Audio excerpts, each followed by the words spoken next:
Καλώς ορίσατε σε ένα ακόμα επεισόδιο του Focus Fitness Radio. Θέλουμε έτσι να σας πάμε 4-5 χρόνια πίσω, Ρόκο, τότε που Έτσι, περνάει ο μιλούσαμε, καιρός. έτσι, τότε που μιλούσαμε στο δεύτερο επεισόδιο για διαλυματική νηστεία. Ήταν ένα θέμα που είχε έτσι γίνει τεράστια τάση στη βιβλιογραφία, αλλά και στο χώρο της άσκησης, του fitness, αλλά και της διατροφής βέβαια.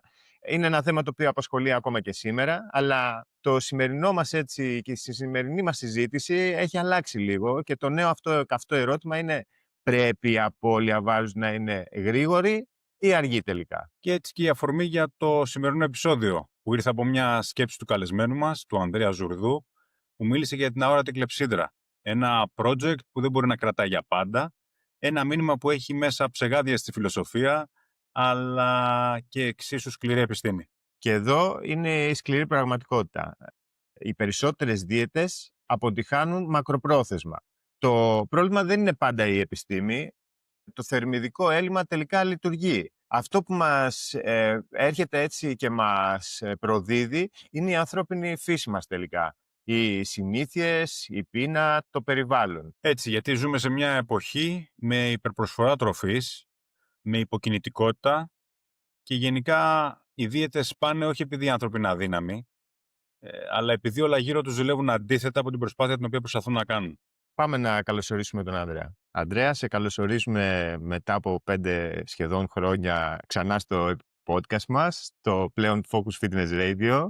Έτσι, ας ξεκινήσουμε με τη μία. Πες μας, γιατί λες ότι η απώλεια βάρους έτσι είναι αόρατη κλεψίδρα? Γιατί το αναφέρεις κάπως έτσι? Λοιπόν, όντως υπάρχει μια αόρατη κλεψίδρα. Δεν τη βλέπει ούτε αυτός που κάνει την προσπάθεια, ούτε αυτός που τον βοηθάει, αλλά δεν σημαίνει ότι δεν υπάρχει.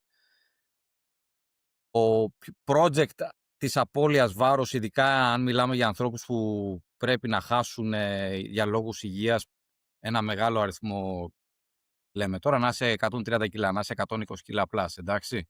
Λοιπόν, ειδικά για αυτούς, αλλά και για άλλες περιπτώσεις και για πιο χαμηλά κιλά, πρέπει να έχει αρχή, μέση και τέλος και πρέπει να είναι ένα χρονοδιάγραμμα. Δεν πρέπει να είναι κάτι αυθαίρετο, κάτι ας ξεκινήσουμε και ας δούμε που πάει και χάσαμε 1 κιλό τον πρώτο μήνα, δεν πειράζει, πάρα πολύ καλά. Άμα χάσεις 1 κιλό τον πρώτο μήνα και είσαι 130 κιλά, δεν έχεις ξεκινήσει. Εντάξει. Και άμα κάποιος δεν στο λέει αυτό, στο κρύβει. Λοιπόν, οπότε πρέπει να έχει μια αρχή, μέση και τέλος, όπως οποιοδήποτε project.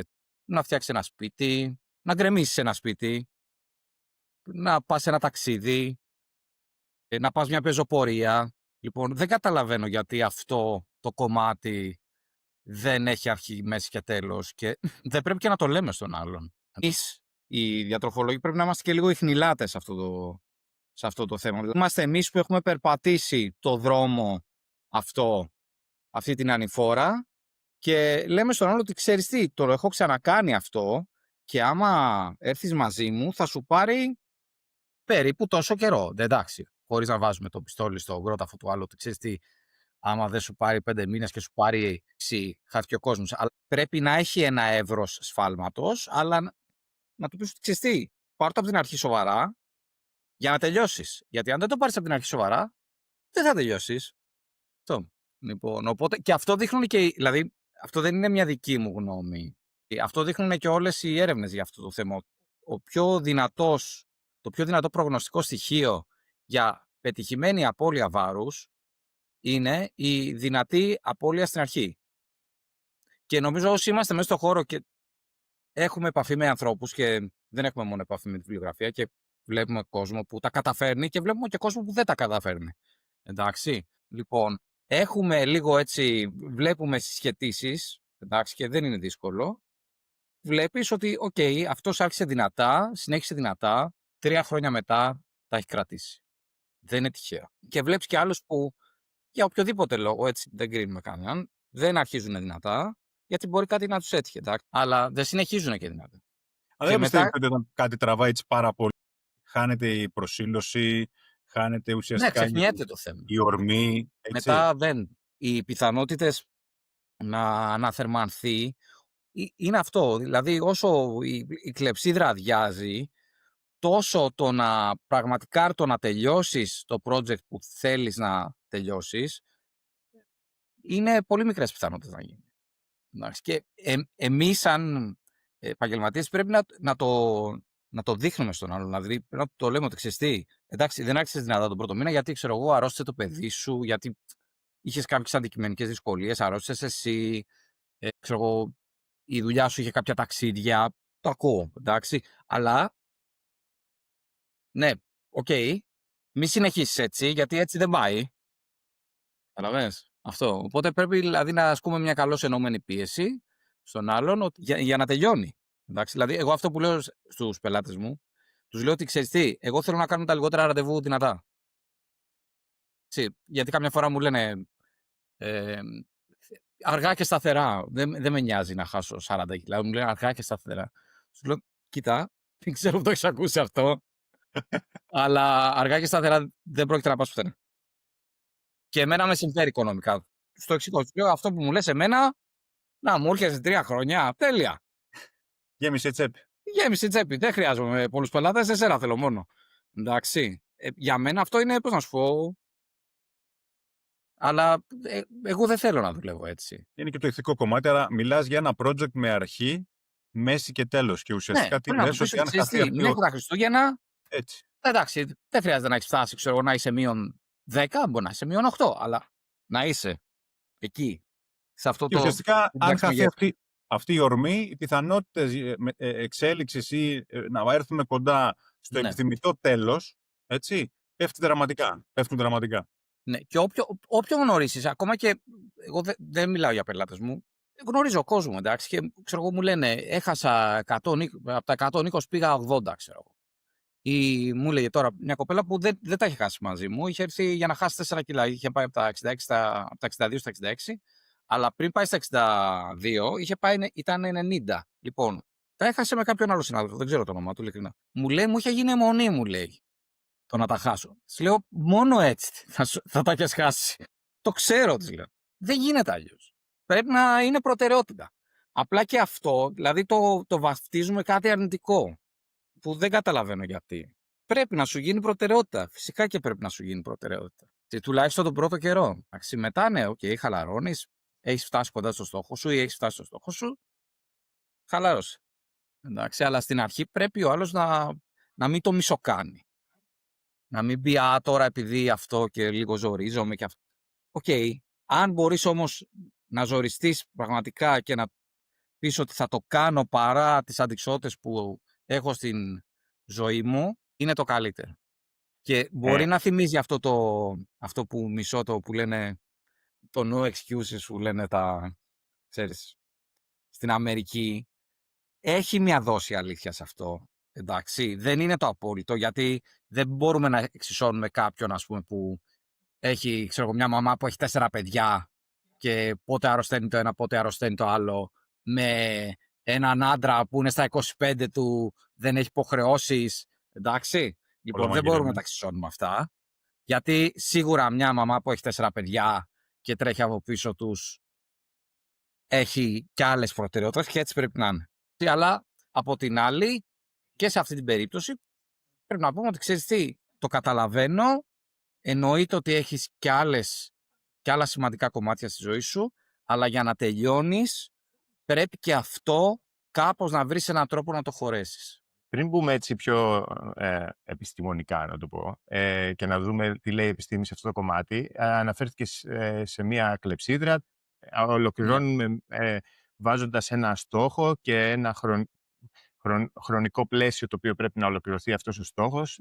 Όταν δεν καταφέρει αυτός, που πολλές φορές συμβαίνει, να πετύχει αυτό το στόχο, ακόμα και αν πάει δυνατά και σταθερά, γιατί αν δούμε και από τη μεριά του διαιτολόγου, του μέσου, όχι εσένα προσωπικά, και ασκείται μια πίεση σε αυτόν όταν πηγαίνει κάποιος στο διαιτολογικό του γραφείο, θέλει να δει αποτέλεσμα και γρήγορα, οπότε ίσως μπορεί η βιβλιογραφία να έλεγε, ή τουλάχιστον η συμβουλευτική να λέει αργά και σταθερά βήματα, να αλλάξουμε συνήθειες και όλα αυτά, αλλά πιθανότατα νιώθει αυτή την πίεση και θα πάει λίγο πιο γρήγορα, λίγο πιο επιθετικά, ίσως με ένα αρκετά αποθαρρυνητικό πρόγραμμα.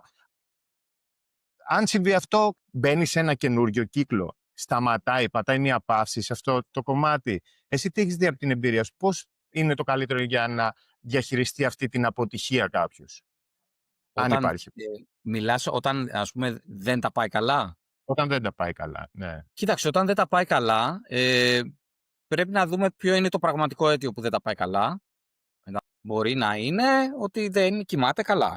Μπορεί να είναι ότι δεν κάνει κάποια κομμάτια της διαδικασίας σωστά.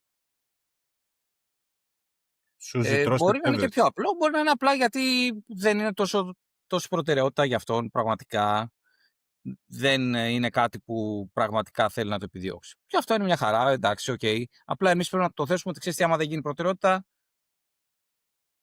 είναι λίγο δύσκολο να τα καταφέρεις τουλάχιστον στην αρχή. Συνήθως αυτό που γίνεται είναι ότι όταν ο άλλος βλέπει αποτελέσματα στην αρχή, αυτό το επιβραβεύει την αλλαγή και επειδή βλέπει αποτελέσματα, Κρατιέται. μετά συνεχίζει και δεν σταματάει. Είναι πάρα πολύ σημαντική η αρχή. Η αρχή είναι πραγματικά το ίμιση του παντός. Οπότε αν πραγματικά στην αρχή μπει δυνατά και δει αποτελέσματα, θα πει αυτό που κάνω δουλεύει. Οπότε είναι λίγο δύσκολο μετά να χαλαρώσει. Αν χαλαρώσει, πρέπει κάπως να του χτυπήσει στο καμπανάκι. Όχι με φωνές ή με ένταση, αλλά να του πεις ότι ξέρεις τι, είσαι, ξέρω εγώ, θες να πάμε στον τέταρτο, αλλά δεν υπάρχει κάτι που, πώς να σου πω, μετά τους 3-4 μήνες, τι θα κάνεις. Θα τον βάλεις τον άλλο να περπατάει 2 ώρες τη μέρα, θα του κόψεις το φαγητό, θα του βάλεις κάτι ακόμα πιο δύσκολο να κάνει, ενώ δεν κάνει το ήπιο. Ναι, εντάξει, οπότε κάπως πρέπει να του πεις ότι, οκ, ξέρω, καταλαβαίνω ότι πήγες διακοπές, ξέρω, εντάξει, χάθηκε ένας μήνας, ξέρω, εκεί, εντάξει, οκ. Εντάξει, δηλαδή πρέπει να το πεις ότι, εγώ τους το λέω ότι υπάρχει μια κλεψίδρα. Μπορεί εσύ να μην το βλέπεις, αλλά εγώ το ξέρω ότι υπάρχει. Και αν θέλεις να τελειώνεις πραγματικά, πρέπει να ξαναμπείς στο πρόγραμμά σου. Γιατί τον επόμενο μήνα, αν πάλι δεν έχεις κάνει, ας πούμε, δουλειά, οι πιθανότητες να το τελειώσεις θα είναι λιγότερες, δεν θα είναι περισσότερες. Εγώ αυτό που λέω συνήθως είναι ότι άμα σε 1 χρόνο από τώρα είσαι στάσιμος, θα φτάσεις στο στόχο σου. Στο τεντώνω λίγο για να τους δώσω να καταλάβουν ότι ξέρεις τι, κάποια στιγμή πρέπει να τελειώσει. Και τους δείχνω, καμιά φορά οι άνθρωποι δεν αντιλαμβάνονται πόσο καιρό είναι στάσιμοι. Σίγουρα. Δηλαδή, πώς να σου πω, μπορεί να ανέβουν, ξέρω εγώ, να πάρουν 3 κιλά, να έρθουν από τις διακοπές να χάσουν 3 κιλά, αλλά στην ουσία μέσα στο καλοκαίρι μπορεί να είναι στάσιμοι. Οπότε είναι 3 μήνες στάσιμοι. Και δεν το έχουν καταλάβει ότι 3 μήνες δεν έχουν κάνει τίποτα. Αν πάμε να το δούμε λίγο πιο επιστημονικά, έτσι, υπάρχει τελικά ο μύθος του αργά και σταθερά. Δηλαδή, βλέπουμε μελέτες, Nakers του 2013, ταχύτερη αρχική απώλεια βάρους, καλύτερη μακροχρόνια διατήρηση. Ναι, ναι. Βλέπουμε, ναι. ας πούμε, το αργά και σταθερά σε κάποιες. Δεν έφερε τέτοια αποτελέσματα. Εγώ αγαπώ, το ξέρεις καλά, ότι ο νονός μας είναι ο Λάιλ Μακδόναλντ, έτσι. Ναι. Ο οποίος τονίζει ουσιαστικά τι σε όλα τα βιβλία. Δηλαδή, ο άνθρωπος είναι 40 χρόνια μπροστά και θα είναι, δηλαδή, θα το μνημονεύουν και τα παιδιά μας, ότι η γρήγορη απώλεια μπορεί να ασφαλίσει αν υπάρχει σωστή δομή που έλεγε πρωτεΐνη, βάρη, παρακολούθηση. Ναι. Και να υπάρχει πάντα το check. Και όταν λέμε γρήγορη απώλεια, για να το ορίσουμε λίγο αυτό, γιατί κάποιοι μπορεί να μας παρερμηνεύσουν και να πούνε ότι θέλουμε κάποιος που είναι 80 κιλά να χάνει 15 κιλά το μήνα, ξέρω εγώ, κάτι τέτοιο. Μιλάμε για 4 με 5% κάτω στο βάρος. Δηλαδή κάποιος που είναι 80 κιλά να χάσει 3 με 4 κιλά. Εντάξει, δεν είναι κάτι στο μήνα πάνω. Εντάξει, δεν είναι κάτι ακραίο. Τι να χάσεις στο μήνα πάνω όταν είσαι 80 κιλά, ας πούμε, είναι μια γυναίκα 80 κιλά με BMI 30, δεν πρέπει να χάσει 3-4 κιλά. Έτσι. Πότε θα τελειώσει αυτή η γυναίκα, άμα αρχίζει από τα 80. Έτσι δεν είναι. Λοιπόν, οπότε δεν μιλάμε για να βάζουμε τον άλλο σε στερητικές δίαιτες, ξέρω εγώ, πενταθερμίδων ή κάτι τέτοιο, αλλά με μια βασική έτσι, προσέγγιση, χωρίς ο άλλος να πεινάει, μπορεί να έχει μια πάρα πολύ καλή πρόοδο. Χωρίς να πεινάει. Δεν χρειάζεται να πεινάει. Γιατί πάλι θα μας παρεμηνεύσουν και θα μας πούνε ότι λένε να πεινάνε και ότι πρέπει να τρως μόνο μια σαλάτα με τόνο και ένα γιαούρτι. Όχι, δεν λέμε αυτό. Λέμε ότι απλά πρέπει να κάνεις το πρόγραμμά σου. Αρχίζεις να αποκλίνεις από την πρώτη εβδομάδα. Και αυτό φτάνει. Και δεν χρειάζεται να τρως μόνο κοτόπουλο και σαλάτα όλη μέρα και να είσαι στις 500 θερμίδες. Δεν λέμε αυτό. Με μια πολύ πιο χαλαρή προσέγγιση σε σύγκριση με αυτό, τρώγοντας και υδατάνθρακες, μπορείς να έχεις μια πάρα πολύ ικανοποιητική απώλεια που να σου δείχνει ότι φτάνει στο στόχο σου, ότι το φως στο τούνελ μεγαλώνει. Γιατί είναι ψυχοφθόρο αυτό το πράγμα. Όταν κάποιος έχει 30-40 κιλά, είναι ψυχοφθόρο. Έχει μια αίσθηση ότι ξέρεις τι, κάποια στιγμή θα τελειώσει αυτό. Έτσι, το άρχισα, αλλά βλέπω ότι φτάνω σιγά-σιγά. Αναφέρθηκε στα κιλά τα 3 με 4 το μήνα και η ήπια απώλεια βάρους ξέρουμε ότι είναι 0 με 1 κιλό την εβδομάδα, ας πούμε, οπότε κατεβαίνει στα μισά, δηλαδή διπλασιάζεται. Όμως δεν υπάρχει και ο αντίλογος ότι η γρήγορη απώλεια, ας πάμε να το αναφέρουμε και αυτό, Ναι. υπάρχει το rebound effect, δηλαδή ότι αν χάσει 20 κιλά σε 3 μήνες, δεν θα γυρίσουν διπλάσια πίσω κάπως αυτά. Όχι διπλάσια, εντάξει. Εξαρτάται πώς θα τα χάσεις. Δηλαδή, άμα ας πούμε πίνεις ροφήματα Herbalife, ας πούμε, ή δεν ξέρω κι εγώ τι άλλα ροφήματα, εντάξει, και απλά δεν τρως, ναι, οκ. Και ζοριστείς τόσο πολύ που κάνεις κάτι που δεν είναι βιώσιμο, εντάξει, και ή κόψεις, ξέρω εγώ, τελείως τους υδατάνθρακες, ξέρω εγώ, και κάνεις κάτι τόσο ακραίο που δεν είναι βιώσιμο ούτε μία μέρα παραπάνω από αυτό που έχεις ορίσει εσύ ως τέλος, εντάξει, ναι, θα τα ξαναπάρεις, εντάξει. Είναι πολύ πιθανό. Οπότε άμα εσύ αντικαταστήσεις το μεσημεριανό σου με ένα ρόφημα και είσαι υπό την, ας πούμε, φαντασίωση ότι αυτό θα το κάνεις μια ζωή, όταν θα ξαναρχίσεις να τρως, δεν θα ξαναγυρίσουν τα κιλά. Εννοείται. Εντάξει. Αλλά είναι η μέθοδος που ακολουθείς. Οπότε αν ακολουθείς μια μέθοδο και βρεις μια φόρμουλα που να είναι βιώσιμη και μετά και μακροχρόνια και κατά τη διάρκεια όμως, να σου λέει, να λες όταν κοιτάς το πρόγραμμά σου, ξέρεις τι, αυτό μπορώ να το κάνω. Αυτό μπορώ να το κάνω και μετά. Έτσι, όχι άντε να το κάνω 6 μέρες, 7, ξέρω εγώ, να δω πώς θα πάει, να αντέχω. Γιατί αυτά τα, ξέρω εγώ, που κάνω, 20 κιλά σε ένα μήνα, ξέρω κάτι τέτοιο, είναι ακραία, δεν είναι βιώσιμα. Έτσι, ούτε στον εχθρό σου. Και ουσιαστικά αυτό που Λοιπόν, κρατάμε έχω ακούσει απίστευτα πράγματα. είναι ότι η ταχύτερη απώλεια έχει πλεονεκτήματα και δεν είναι μόνο στη ζυγαριά, έτσι. Αλλά στο κομμάτι της μακροχρόνιας διατήρησης, γιατί διέτο με διαιτώμα είναι τρόπος ζωής. Δηλαδή, μιλάμε για δομημένα πρωτόκολλα, όχι χαοτικές δίαιτες, όπως είπαμε τώρα, που όπως είπες, δεν θα τις δώσεις ούτε στο χειρότερο σου εχθρό. Ναι. Και συνήθως αυτά ξεκινάνε από το κομμάτι ότι τον οποιονδήποτε να πάρεις να τον περιορίσει τόσο πολύ, τον πας δηλαδή στο ένα άκρο. Ναι, εννοείται. Θα σκάσει σαν εκρεμές στο άλλο άκρο. Ναι. Αλλά να διευκρινίσουμε όμως ποια ομάδα απευθυνόμαστε. Δηλαδή, ποια ομάδα κόσμου είναι αυτή που απευθυνόμαστε για τη γρήγορη απώλεια βάρους. Ως προς τους ακροατές μας το λέω περισσότερο, που θα ακούσουν αυτή τη στιγμή. Ναι. Για παχύσαρκα άτομα με υπέρβαρο ή λίγα κιλά παραπάνω. Αυτό το μήνυμα που πρέπει να πάρει αυτός που το ακούει, είτε έχει πολλά κιλά να χάσει, είτε δεν έχει πολλά κιλά να χάσει, είναι ότι πρέπει να μπει σε μία, να σου πω, κεραυνοβόλο δράση. Εντάξει, να κάνει ένα κεραυνοβόλο πόλεμο. Το βέλτιστο στη δική του περίπτωση είναι να χάνει 2 κιλά λίπος το μήνα ή 5 ή παραπάνω, εξαρτάται από το αρχικό του βάρος. Το πιο σημαντικό είναι να μπει με τα μπούνια σε αυτό που έχει να κάνει. Να μην το μισοκάνει. Εντάξει, γιατί αν το μισοκάνει, δεν θα πάρει τα μισά αποτελέσματα, θα πάρει τίποτα. Δεν θα πάρει τίποτα. Άμα το μισοκάνεις, δεν παίρνεις τα μισά αποτελέσματα. Δεν παίρνεις τίποτα. Είτε έχεις 3 κιλά λίπος να χάσεις, είτε έχεις 33. Ή είσαι μία μέρα μέσα στη διατροφή σου, μία μέρα έξω. Και συνήθως όταν είσαι μία μέρα έξω, θέλεις 2-3 μέρες για να το αντισταθμίσεις. Έτσι. Αυτό και από την αρχή. Και στην ουσία κάνεις κύκλους. Εντάξει. Και κάνεις ένα βήμα μπροστά, ένα βήμα πίσω, ή 2 βήματα μπροστά, 2 βήματα πίσω. Και αυτό δεν τελειώνει. Πιστεύω ότι αυτό έχει εφαρμογή καθολική. Αλλά προφανώς δεν λέμε σε κάποιον που θέλει να χάσει 2 κιλά λίπος ότι πρέπει να χάσει 5. Δηλαδή, άμα κάποιος είναι, άμα ένας άντρας είναι 12% λίπος, προφανώς δεν πρέπει να χάσει 5 κιλά λίπος σε ένα μήνα. Αλλά άμα κάποιος είναι 150 κιλά, το πρώτο μήνα σίγουρα δεν πρέπει να χάσει 2 ή 3. Εντάξει. Λόγω βάρους και μόνο χάνει πολλά περισσότερα. Ναι. Εντάξει, δηλαδή, και αν έχει τόσο υποβέλτιστη πρόοδο, οφείλει κάποιος να το πει. Ότι ξέρεις τι, τόσο ρυθμός δεν θα σε πάει εκεί που θέλεις. Είναι ρυθμός που σε οδηγεί στη στασιμότητα.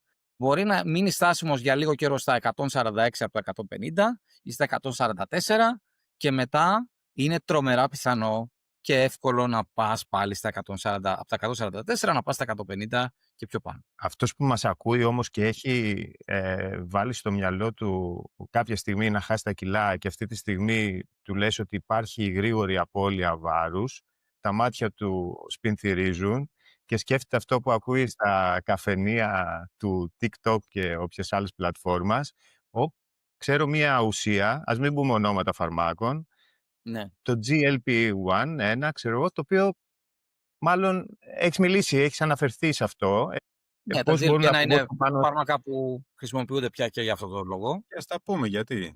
Εμείς δεν τα συνταγογραφούμε ως διαιτολόγοι, αλλά εντάξει, τα βλέπουμε γιατί είναι εργαλεία των ενδοκρινολόγων, οπότε επειδή είμαστε μέσα σε αυτό το χώρο και μπορεί να έχουμε κάποιον ασθενή που να τα χρησιμοποιεί ούτως ή άλλως, τα συναντάμε στη δουλειά. Εντάξει, είναι φάρμακα, προφανώς δεν είναι για όλους, προφανώς δεν πρέπει να τα παίρνουν όλοι που θέλουν να χάσουν βάρος. Εντάξει. Ακραίες περιπτώσεις, ακραία βάρη, παρέα με τη συμβουλή του γιατρού τους, πρέπει να εξετάσουν αν θα τους βοηθήσουν. Τα θεωρώ πολύ πιο ήπια σαν παρεμβάσεις από παρεμβάσεις του τύπου μανίκι, γαστρικό μανίκι και δεν ξέρω κι εγώ τι άλλο που έχει να κάνει με επέμβαση. Και πολύ πιο ασφαλή και πολύ πιο ήπια και νομίζω ότι σε κάποιους ανθρώπους θα τους βοηθήσουν πάρα πολύ. Ξέρω και περιπτώσεις ανθρώπου που το πήρανε, το ξέρω τουλάχιστον μια περίπτωση που είχε κάνει παγκρατίτιδα. Εκεί θα καταλήγαμε. Εντάξει. Και θα βρούμε και άλλες στη βιβλιογραφία, όπως υπάρχουν περιπτώσεις και για την ασπιρίνη ότι κάνει παρενέργειες και για άλλα φάρμακα. Αυτό δεν λέει κάτι για μένα. Ότι κάποιος έκανε παγκρατίτιδα δεν σημαίνει ότι ένας άνθρωπος που. Επειδή κάποιος έκανε παγκρατίτιδα, ένας άνθρωπος που είναι 150 κιλά δεν πρέπει να σκεφτεί αν πρέπει να πάρει GLP-1. Διαλέγεις το διάολό σου εκεί, Ανδρέα, γιατί εμείς με μια ασθενή την οποία δουλεύαμε, την οποία της είχαμε πει γιατί συμβουλή, έτσι, δεν μπορεί να πει στον ασθενή τι να κάνει, ότι καλό είναι να το δούμε με έναν άλλο τρόπο και είχε στους 8 ή 9 μήνες 2 βασικά ασθενείς πολύ μεγάλη μείωση ουσιαστικής μάζας και μυϊκότητας γενικά, δηλαδή είχε μπει σε μια δικασία να έχει πολύ μεγάλη απώλεια μυϊκή. Το ερώτημα το οποίο θέτουμε και δεν το κάνουμε αυτό για τρομοκρατία, πρέπει να καταλάβει ο κόσμος ότι είναι ένα φάρμακο, έρχεται με κάποιες βαλίτσες. Έτσι. Ναι. Το πρώτο ερώτημα θα μπορούσε να υπάρχει το ζήτημα του weight regain όταν σταματήσει ένα GLP-1. Και μετά ποια είναι η αντιμετώπιση. Μετά υπάρχει ένα άλλο. Το κόστος και πάντα υπάρχει αυτό. Γιατί είναι φάρμακα που πολλές χώρες κοστίζουν. Όπως και να έχει, για μένα είναι πιο σημαντικό να φτάσει κάποιος στο στόχο του και μετά βλέπει τι γίνεται, εντάξει. Χάσε πρώτα, φύγε από τα 150 κιλά και μετά ας προκύψει το πρόβλημα του πώς θα τα καταφέρω να τα κρατήσω. Αυτό είναι πρόβλημα επόμενου βήματος. Πρέπει πρώτα να λύσει το πρόβλημα των 150 κιλών. Εντάξει. Λοιπόν, είναι και το άλλο, έτσι. Ναι. Ότι αν δεν συνδυαστούν με μια, όπως είπες και πριν για το κομμάτι της διατροφής, με μια δομή. Δηλαδή, δεν είναι ότι πας και βάζεις το φάρμακο αυτό και τελείωσε. Δηλαδή, πρέπει να προσέχεις την πρωτεΐνη σου, πρέπει να ασχολείσαι με τα βάρη, πρέπει να υπάρχει παρακολούθηση. Πρέπει να τα κάνεις όλα σωστά πάλι. Όλα να γίνουν σωστά, γιατί η απώλεια ουσιαστικά μετά θα είναι πολύ μεγάλη στη μυϊκή μάζα. Και το αισθητικό και το δέρμα θα χαλαρώσει. Από όπου και να το πάρεις, από όπου και να το δεις, μπορεί να γίνει να βιταμινώσεις. Από όπου και να το δεις, δεν είναι καλή ιδέα. Οπότε, ναι, πάλι πρέπει να. Δηλαδή, αυτό το φάρμακο θα πρέπει να σε βοηθάει να εκτελέσεις καλά τη διατροφή που δεν εκτελούσες καλά. Εντάξει, να την κάνεις. Δεν είναι το ερώτημα όμως, από τη στιγμή που δεν την έκανες καλά πριν, θα την κάνεις τώρα. Μαρέα με το φάρμακο είναι πολύ πιο πιθανό, ναι. Επειδή θα υπάρχει το ότι θα βλέπεις πιο γρήγορα αποτελέσματα, λες. Θα βλέπεις αποτελέσματα. Okay. Εντάξει. Ενώ κάποιος που τη μισοκάνει τη διατροφή του και για οποιοδήποτε λόγο δεν έχει μπει σωστά στο πρόγραμμά του, εντάξει, ένα χημικό boost, μια όθηση μεγάλη, μπορεί να το ξεκλειδώσει όλο αυτό το πράγμα. Συζητάμε αν είναι ηθικό ή όχι, δεν ξέρω. Εμένα δεν με νοιάζει. Εντάξει. ή αν είναι χημικό και ότι το χημικό είναι. Εγώ ξέρω ότι ένας άνθρωπος στα 150 κιλά πρέπει να χάσει οπωσδήποτε πολύ, πολύ, πολύ λίπος. Εντάξει. Το αν θα χρησιμοποιήσει χημικό boost ή αν θα χρησιμοποιήσει μόνο το διατροφολόγο, οκ, το συζητάμε. Αλλά κάποιες φορές πρέπει να παραδεχτούμε και εμείς ότι δεν φτάνουμε. Εντάξει. Το να ματαιοπονείς και να λες θα κάνουμε πάλι διατροφή μόνο, στο επόμενο ραντεβού θα δούμε τελείως διαφορετικά αποτελέσματα. Οκ, άμα το έχεις δει αυτό ότι 3-4 μήνες αυτό δεν δουλεύει, και υπάρχει και μηχανισμός που καταλαβαίνουμε γιατί δεν δουλεύει, γιατί υπάρχει αντίσταση στη λεπτίνη στους παχύσαρκους. Αν ξέρεις και το μηχανισμό λοιπόν και ξέρεις ότι υπάρχει μια αντίσταση στη λεπτίνη, γιατί είναι 150 κιλά ο άλλος. Και δεν φταίει ούτε διατροφολόγος, ούτε ο άνθρωπος φταίει. Λοιπόν, οπότε ξέρεις ότι υπάρχει αυτό. Υπάρχει μια αντίσταση στη λεπτίνη. Γι' αυτό οι άνθρωποι στα 150 κιλά θέλουν και πολλές θερμίδες για να χορτάσουν. Πρέπει να παραδεχτείς ότι δεν φτάνεις. Και να πεις ότι ξέρεις τι, αφού υπάρχει αυτό, δεν πας στο γιατρό σου να το συζητήσεις, να δεις.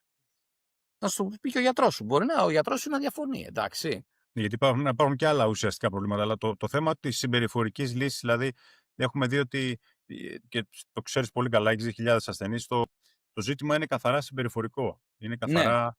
Ναι. Αλλά όλο αυτό το συμπεριφορικό έχει και χημεία μέσα. Σίγουρα, όλα έχουν χημεία.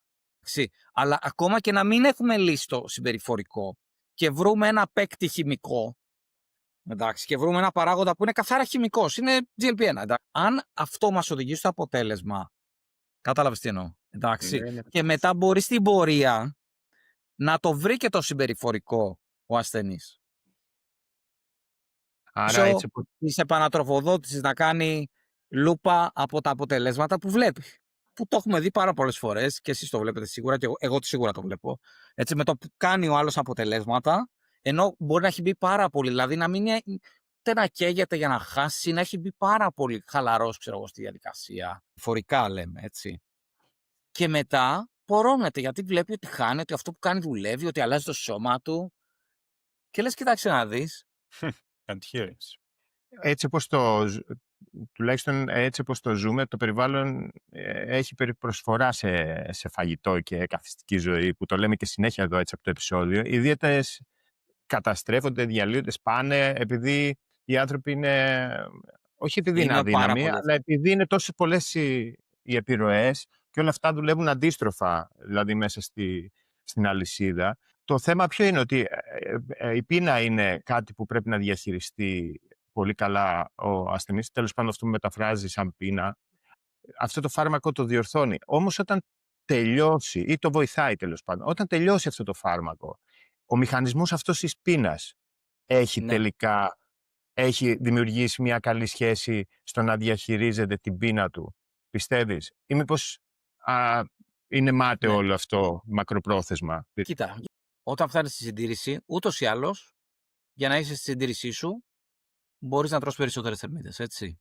Ένα το κρατούμενο. Και έχει και περισσότερες θερμίδες στη συντήρηση όμως, γιατί έχεις και μεγαλύτερη ανοχή στην άσκηση, έτσι. Οπότε έχεις και από εκεί, ειδικά άμα κάνεις γυμναστική που είναι το σωστό. Λοιπόν, θεωρώ ότι και χωρίς το GLP-1 στη συντήρηση, κάποιος μπορεί να τα καταφέρει. Σίγουρα, άμα δουλεύει με το GLP-1 και στη συντήρηση του, θα τον βοηθάει κι άλλο. Αλλά δεν ξέρω πόσο βιώσιμο είναι αυτό και το να μπαίνεις στη διαδικασία να κάνεις ενέσεις κτλ. Μακροχρόνια, εντάξει. Αλλά αν μπει σε ένα συμπεριφορικό φάσμα και ανήκεις σε ένα γυμναστήριο, καταλάβεις ότι εγώ έχω χάσει 40 κιλά και δεν θέλω να τα ξαναπάρω, δημιουργείς αυτοματισμούς στη διατροφή σου και ξέρεις ότι το πρωινό που έτρωγες στα 120 κιλά πια δεν είναι αυτό που πραγματικά είναι το καλύτερο για σένα και το πρωινό σου τώρα πρέπει να είναι το άλλο που σε οδήγησε στην απώλεια. Οπότε άμα αυτά τα έχεις ψιλοκλειδώσει μέσα σου, πιστεύω ότι πρέπει να είναι αισιόδοξος κάποιος. Αν ζυγίζεσαι, πάρα πολύ σημαντικό για τη μακροχρόνια συντήρηση. Οπότε αν τα έχεις αυτά, νομίζω ότι πρέπει να είσαι αισιόδοξος και χωρίς να υπάρχει φαρμακευτική αγωγή. Να πάμε τώρα σε ένα άλλο εν συνεχεία δηλαδή. Πόσο γρήγορη είναι αυτή η πόσο γρήγορα μπορεί να είναι η απώλεια ώστε να θεωρείται ασφαλής? Κοίτα, 4-5% ειδικά στην αρχή το μήνα είναι ok. Εντάξει, και λίγο πιο κάτω να είναι πάλι ασφαλής είναι. Σίγουρα δεν θέλεις πολύ μεγάλες αποκλήσεις από αυτά. Δεν Άρα θες εκεί κάποιος τραβάς που τη είναι 80 γραμμή, κιλά, έτσι. ας πούμε, ένας άντρας που είναι 80 κιλά, ξέρω εγώ, 1,75 να χάσει 10 κιλά τον πρώτο μήνα ή 8 κιλά τον πρώτο μήνα. Προφανώς εκεί, άμα γίνει κάτι τέτοιο, κάτι κόβει μόνος του. Τουλάχιστον αν μιλάμε για δικό μου πελάτη. Δηλαδή, εγώ δεν θα το επιβραβεύσω αυτό. Θα το μαζέψεις. Θα το αποθαρρύνω. Δηλαδή, θέλεις να έχεις θέλεις να έχεις μια χρυσή τομή σε αυτά. Δεν θέλεις να έχεις παραπάνω από ό,τι πρέπει, πάρα πολύ. Σου είπα, δηλαδή, ξέρω εγώ, είσαι 80 κιλά άντρας, εντάξει. Δεν θες να χάσεις 10 κιλά στον πρώτο μήνα. Κάτι δεν πάει καλά, έτσι. Ή μάλλον δεν τρως, απλά δεν τρως. Ξέρω εγώ, τρως 600 θερμίδες τη μέρα. Εντάξει, οπότε ναι. Θέλεις να έχεις ένα σωστό ρυθμό. 4-5%. Άμα είσαι και λίγο πιο κάτω σε κιλάκι, σε λίπος, μπορεί να είναι και λίγο πιο κάτω. Εντάξει. Αλλά ειδικά στην αρχή θέλεις ένα καλό ρυθμό. Αλλά εξαρτάται και την περίπτωση, έτσι. Δηλαδή, κάποιο που ξέρω εγώ, μπορεί να έχει να χάσει μόνο 2 κιλά, έτσι. Να έχει να πέσει από το 11% λίπος στο 9%. Και να χάσει 1,5 κιλό λίπος στο μήνα πάνω είναι Αλλά είναι πολύ ιδιαίτερη περίπτωση αυτό. Συνήθως αυτοί που είναι στο 11, που τσάς τραβά, ξέρουν να κατέβουν στο μονοψήφιο ποσοστό. Αλλά εκεί είναι, ξέρεις, 1,5 κιλό λίπος είναι ας πούμε, για ένα μήνα. Δεν είναι άσχημο. Γιατί εκεί, άμα έχεις 10 κιλά λίπος, το 1,5 είναι στην ουσία μείον 10% κάτω στο λίπος, έτσι. Είναι, ναι. Άμα έχεις 10 κιλά λίπος στο σώμα σου και χάσεις 1, είναι μείον 10%. Έτσι, δεν είναι ότι έχασα άλλο 1 κιλό. Έχεις 10. Και κάποια από αυτά δεν μπορείς να τα χάσεις ούτως ή άλλως. Οπότε είναι επιτυχία σε αυτό το κομμάτι. Είναι και καλή επιτυχία. Είναι δύσκολο, δεν είναι εύκολο. Έχει οργανική αντίσταση εκεί το σώμα. Σε σπρώχνει απ' την άλλη. Σου λέει να μην κάνεις προπόνηση, σου λέει να φας. Τι δεν λες, τι ωραία θα πάω να κάνω προπόνηση με έλλειμμα θερμίδων και να κάνω κι άλλο ένα σετ. Και δεν θες πολλές φορές να κάνεις προπόνηση, έτσι. Εκτός και αν είσαι τέρμα ψυχαναγκαστικός, ξέρω εγώ, και λες, θα κάνω προπόνηση. Αλλά πάλι είσαι ψυχαναγκαστικός. Δεν είναι ότι θέλεις. Πας γιατί πρέπει να πας. Αν αυτό το έλλειμμα έτσι υπάρχει στο πλάνο και είναι προσεκτικά σχεδιασμένο, θα πρέπει να υπάρχουν και συμπληρώματα τα οποία θα πρέπει να ακολουθούνται. Μπορεί να μην έχει ελλείψεις ο ασθενής, αλλά ώστε να δρά προληπτικά, και αν είναι, πια θα έπρεπε οπωσδήποτε να έχει το διαιτολόγο, αν έχει. Κοίτα, εξαρτάται και πώς ξεκινάει ο άλλος. Αν ο άλλος είναι έχει ήδη αρχίσει κάτι που υπάρχει κάποια υποψία ότι δεν τα έκανε όλα σωστά και ήταν υπερβολικά στερητικό, το να πάρει μια εβδομάδα, 2, μια πολυβιταμίνη δεν είναι κακή ιδέα. Απλά για να είσαι σίγουρος ότι αρχίζει χωρίς ελλείψεις. Εντάξει. Ή ας πούμε, άμα έχει κάποια παραξενιά ο άλλος, ας πούμε, υπάρχουν άνθρωποι που δεν τρώνε σαλάτες και είναι ενήλικοι. Εντάξει. Άμα σου πει ο άλλος δεν τρώω σαλάτες και δεν το συζητάει και δεν, να σου πω, είναι 40 χρόνων, ξέρω εγώ, ξέρεις ότι είναι χαμένη υπόθεση να τον βάλεις να τρώει σαλάτες, του λες, ξέρω εγώ, πάρει μια πολυβιταμίνη, εντάξει, δεν είναι το ίδιο, δεν θα παίρνεις ίνες, αλλά τουλάχιστον θα παίρνεις κάποια πράγματα που θα τα βρεις στα φυλλώδη πράσινα λαχανικά και που εσύ δεν τρως. Με το καλημέρα να αρχίσεις κάποιο συμπλήρωμα, απλά επειδή κάνεις μια υποθερμητική διατροφή, αν δεν έχεις κόψει από κάποιες ομάδες τροφίμων, που δεν το θεωρώ καλή ιδέα ούτως ή άλλως, δεν βρίσκω κάποιο λόγο. Αν έχει κάποιο νόημα, ας πούμε, να πάρεις συμπλήρωμα για αποκατάσταση ή για δύναμη, να πάρεις μονοϊδατική κρεατίνη, ναι, έχει νόημα. Αλλά δεν είναι και απαραίτητο. Η πρωτεΐνη. Ας πούμε, με την πρωτεΐνη δεν είμαι πολύ φαν για πολυαλίπτους, γιατί όπως και να το κάνουμε είναι υγρές θερμίδες. Δεν είναι ότι, δεν είναι ότι χειρότερο μπορεί να κάνει κάποιος, προφανώς, αλλά Έτσι. αφού μπορείς να τις πάρεις σε στερεή μορφή, γιατί να τις πάρεις σε υγρή μορφή, αφού ξέρεις ότι σε μισή ώρα θα πεις την πρωτεΐνη και θα πεινάς. Αυτό. Εντάξει, κάποιος μπορεί να τον πιάνει περισσότερο η whey ή να είναι πιο εύκολο για εκείνον, γιατί είναι η δουλειά του έτσι. Εντάξει, εξαρτάται την περίπτωση. Αλλά δεν είναι απαραίτητη και αναγκαία συνθήκη τα συμπληρώματα. Σίγουρα δεν είναι ηλεκτρολίτες που τους ακούω καμιά φορά. Οι ηλεκτρολίτες είναι. Τους λες, ξέρω εγώ, πού κάνεις προπόνηση, κάτω από το λιοπύρι. Όχι, μου λένε, ξέρω εγώ, πάω σε ένα γυμναστήριο. Τους λες, έχει κλιπατισμό, έχει ανεμιστήρες. Έχει. Εντάξει, Εντάξει, και αυτή η μάστιγα των συμπληρωμάτων και το ότι πρέπει να πίνω αυτό και να παίρνω εκείνο και να παίρνω το άλλο, στηρίζει μια ολόκληρη βιομηχανία δισεκατομμυρίων, έτσι. Ναι, Υπάρχει μία βάση για κάποια συμπληρώματα, εντάξει. Μέχρι ένα σημείο. Δεν γίνεται κάποιο που πάει για μία ώρα στο γυμναστήριο σε ένα δροσερό χώρο να θεωρεί ότι πρέπει οπωσδήποτε να πάρει ηλεκτρολίτες. Δηλαδή, οι εργάτες στην οικοδομή τι πρέπει να κάνουν? Δεν πρέπει να πάνε καν, ας πούμε. Έτσι, που είναι κάτω από το Θεωρώ. Έτσι, ναι. Και πραγματικά δεν υπάρχει κανένας λόγος να το κάνεις. Δεν μιλάμε τώρα για αυτού Προσθέτεις. που κάνουν μεγάλες αποστάσεις, τρέξιμο κτλ. Ναι, εντάξει, οκ. Μιλάμε για αυτού που θα Αυτή πάει ναι. μία ώρα τώρα στο γυμναστήριο που αν θα κάνει μία ώρα. Και πάλι δηλαδή και αυτοί που κάνουν μεγάλες αποστάσεις, έτσι, οι πραγματικοί πρωταθλητές δεν τα χρησιμοποιούν αυτά τα πράγματα έτσι. Δηλαδή μαθαίνουν και στη ζέστη το σώμα τους και αν δεις Εφαρμογές. τους πρώτους στους μαραθωνίους είναι αυτοί που είναι ελαφρώς αφυδατωμένοι. Αυτοί που είναι dead last στην ουρά είναι αυτοί που έχουν πάρα πολύ καλά επίπεδα κράτωσης. Αυτοί που είναι ελαφρά αφυδατωμένοι είναι αυτοί που τερματίζουν πρώτοι. Γιατί ξέρουν τα όρια του σώματός τους. Ξέρεις, καμιά φορά λένε δεν ξέρω, μπορεί να πει ο Ζουρδός, τι λέει, ο μαραθώνιος δεν είναι, εξορισμού δεν είναι κάτι υγιεινό. Εντάξει.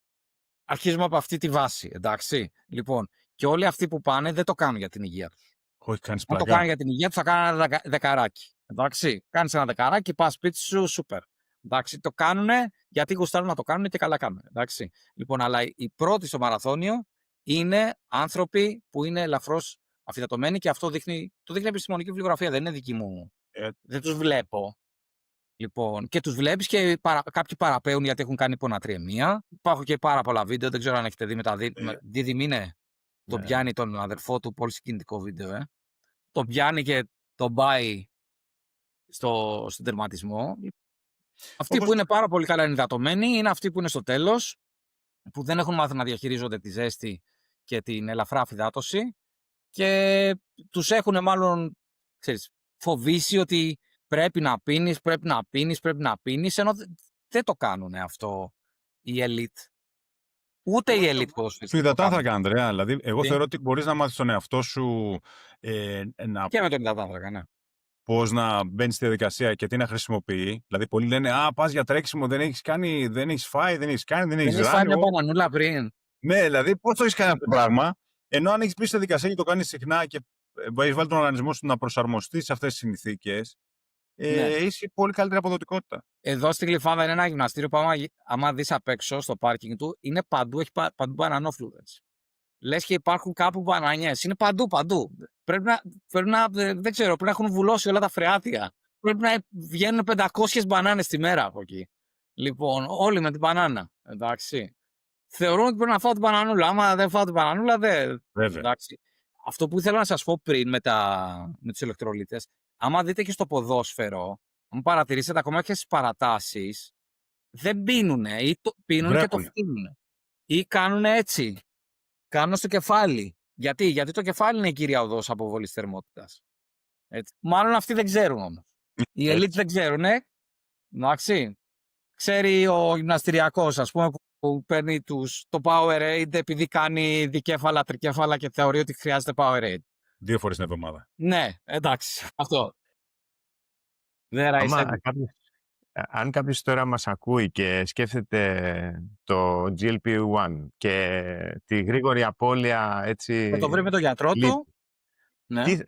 Τι θα έλεγες εσύ, ειδικά διατροφικά, για τα διατροφικά προβλήματα που μπορεί να βρει μπροστά του, ώστε έτσι επιγραμματικά tips, ας πούμε, που θα μπορούσε να ξεκινήσει... Κοίταξε, το GLP-1 κόβει την όρεξη, οπότε πρέπει να βρει μια χρυσή τομή, ώστε να τρώει, να μην του κόψει τελείως την όρεξη. Επίσης, τα GLP-1 έχουν παρενέργειες όπως διάρρεια. Εντάξει. Δηλαδή, μπορεί κάποιος να μπει σε ένα χείο GLP-1 και να τον τελειώσει, να πηγαίνει 5 φορές στη τουαλέτα τη μέρα και να αλλάξει φάρμακο και να μην έχει κανένα πρόβλημα. Οπότε πρέπει να προσέχει πάρα πολύ και ο γιατρός του να είναι, πραγματικά να μην έχει κάποια άμεση σχέση με κάποια εταιρεία και να του πει ότι μόνο αυτό χρησιμοποιούμε. Εντάξει, γιατί αυτό είναι ύποπτο. Λοιπόν, από το διατροφικό απλά πρέπει να προσέχει να τρώει αυτό που έχει. Δηλαδή, μην κάνει μειώσεις μόνος του, γιατί η όρεξή του δεν είναι μεγάλη. Και ειδικά να μην κόβει την πρωτεΐνη. Αν είναι να μην κόψει κάπου, να μην κόψει την πρωτεΐνη. Εντάξει. Και γενικά να μην κάνει αλχημίες. Δηλαδή να έχει στο μυαλό του ότι θα φάω λιγότερο δεν είναι σωστό. Πρέπει να φάω αυτά που πρέπει να φάω. Ούτε πιο κάτω, ούτε πιο πάνω. Αυτό. Προχωρώντας τώρα από αυτό, υπάρχει μία μάστιγα των διαδρόμων. Όταν μπω στη διαδικασία, το έχουμε συζητήσει παλιά, αν θυμάσαι, ότι για να Ναι. μπω στη διαδικασία να χάσω πρέπει να στάξω πάνω στο διάδρομο, στο οποίο, αν θυμάμαι πολύ καλά, ο Άρθουρ Τζόουνς, ο Θεός, είχε πει πριν πάρα πολλά χρόνια, λέει, δες ένα σώμα το οποίο είναι πάνω σε ένα διάδρομο και στάζει και δες ένα σώμα το οποίο αγαπάει τα Ναι. σίδερα. Και για να μην παρεξηγηθούμε εδώ, γιατί όλοι οι keyboard warriors θα βγουν και θα γίνει λίγο χαμός από κάτω, Ναι. καλός ή κακός, αποδεικνύεται από πάρα πολλά πράγματα ότι οι αντιστάσεις, η διατήρηση μυϊκής μάζας, δεν θα μην πω για υπερτροφία, γιατί πλέον αυτή η λέξη έχει πορνευτεί πάρα πολύ. Οπότε να πούμε, Ναι. μιλήσουμε να Ας μπαίνεις πούμε στη για διαδικασία. διατήρηση. Ναι, να αναπτύξουμε δηλαδή τη Ας πούμε μυϊκή για μάζα διατήρηση. και να τη διατηρήσουμε. Γιατί αυτό που λέει ο Λάιλ και έχει απόλυτο δίκιο, ότι αυτό που είναι το πιο δύσκολο σε όλα είναι η συντήρηση. Ναι. Και έχει απόλυτο δίκιο. Οπότε κάποιος ο οποίος ξεκινάει και κυρίως πλέον έχει αλλάξει βέβαια. Θεωρώ ένα από τα καλά πράγματα που έφερε, το CrossFit ήταν το γεγονός ότι πολύ μεγάλη Μπήκαν στα βάρη. κινητικότητα από τις γυναίκες μπήκε στο να ασχοληθεί με τις αντιστάσεις. Η άποψή μου, και θέλω να ακούσω τη δική σου, είναι ότι ναι, χρειαζόμαστε το κάρντιο, αλλά πολλές φορές που με κοροϊδεύε ο κόσμος έλεγα θα κάνω back squat 15, 20, 30 επαναλήψεις, 4-5 στάκια, έκανα το κάρντιο της ημέρας. Ναι, οκ. Ναι. Πάνω κάτω συμφωνώ με αυτό που λες. Ενδεχομένως το κάρντιο θα ήταν ένα πολύ ωραίο εργαλείο για κάποιον που είναι στα τελειώματα της απώλειας λίπους και θέλει να προσθέσει ένα παραπάνω, επιπλέον μια παραπάνω δαπάνη για να μπορεί και να τρώει και παραπάνω ενδεχομένως. Οπότε κάποιος που είναι στα τελειώματα, κάποιος που θέλει να φτάσει σε χαμηλά ποσοστά λίπους μπορεί να το χρησιμοποιήσει το κάρντιο. Δεν είναι κακό να βάλει λίγο παραπάνω και απλά να κάνεις διεκπεραιωτικά περπάτημα δεν σου κλέβει πόρους από οπουδήποτε, πιστεύω. Το να κάνεις άλλα πράγματα πιο υψηλής έντασης, ξέρω εγώ, jogging, τέτοια πράγματα, σίγουρα σου κλέβει πόρους από κατάσταση, σίγουρα μπορεί να σου φέρει τραυματισμούς και εγώ συνήθως αποθαρρύνω από κάτι τέτοιο, αν και δεν θέλω να μπαίνω στα κομμάτια τα γυμναστηριακά και της άσκησης. Αν με ρωτήσει ο άλλος, του λέω τη γνώμη μου. Αλλά ναι, θεωρώ ότι τα χαμηλής έντασης κάρδιο, περπάτημα, κάτι τέτοιο είναι ok. Ειδικά για περιπτώσεις που θέλουν να τελειώνουν ή για περιπτώσεις που δεν έχουν πρόσβαση σε γυμναστήριο ή δεν τους αρέσει το γυμναστήριο. Γιατί υπάρχουν και αυτοί. Πολύ, πολύ. Εντάξει. Οπότε άμα ο άλλος δεν του αρέσει το γυμναστήριο αλλά μπορεί να περπατήσει. Οκ. Το ιδανικό θα ήταν να κάνει αντιστάσεις. Αλλά άμα δεν του αρέσει, για οποιοδήποτε λόγο, είτε βρίσκει χρόνο ή οτιδήποτε, ή μπορεί και τα δύο, εντάξει, θες να κάνεις περπάτημα, κάνε περπάτημα. Ξέρω εγώ, θα χάσεις λίπος, εντάξει. Σας το λέω γιατί το κάνω κι εγώ έτσι. Δηλαδή, μπορεί να πάω για περπάτημα απλά γιατί δεν θέλω να κάνω γυμναστική μια μέρα. Εντάξει. Αλλά δεν λέω πω τώρα έχω χάσει. Εντάξει, άμα βάλουμε τα νούμερα κάτω, ναι. Είναι τίποτα. Είναι κάτι 30 γραμμάρια λίπος που χάνεις μια ώρα. Εντάξει. Δηλαδή είναι αστείο. Βάζεις λίγο λάδι παραπάνω στη σαλάτα, λίγο ελίτσες, εντάξει, τίποτα. Θα έχεις πάρει πάλι πίσω. Αλλά μπορεί να είναι ένα εργαλείο που άμα ξέρεις να το χρησιμοποιείς, οκ. Και υπάρχει και το ψυχολογικό του περπατήματος. Το ξέρουμε και από την αρχαία Ελλάδα. Έτσι. Το περπάτημα ουσιαστικά δεν θα μιλήσουμε τώρα για την κίνηση εντέρου και ότι μας βοηθάει. Μας βοηθάει ψυχολογικά. Να μπορέσει να αδειάσει λίγο το κομμάτι της. Αυτό είναι, νομίζω είναι υποτιμημένο για αυτό το περπάτημα. Δηλαδή, εγώ πάρα πολύ συχνά συναντάω κόσμο που έχει προβλήματα ύπνου, που δεν κάνει καθόλου γυμναστική. Και εξής τους λέω, ξέρεις τι, μην πας για να περπατήσεις για να χάσεις κιλά, πήγαινε για να φτιάξεις τον ύπνο σου.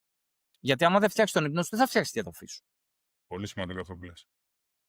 Κάποιες φορές πρέπει να το χτυπήσεις πλάγια το πρόβλημα για να το λύσεις. Δεν πρέπει να πας ευθέως. Άμα όλος δεν κοιμάται καλά, κάτι υπάρχει εκεί, κάτι πρέπει να ασχοληθεί με αυτό.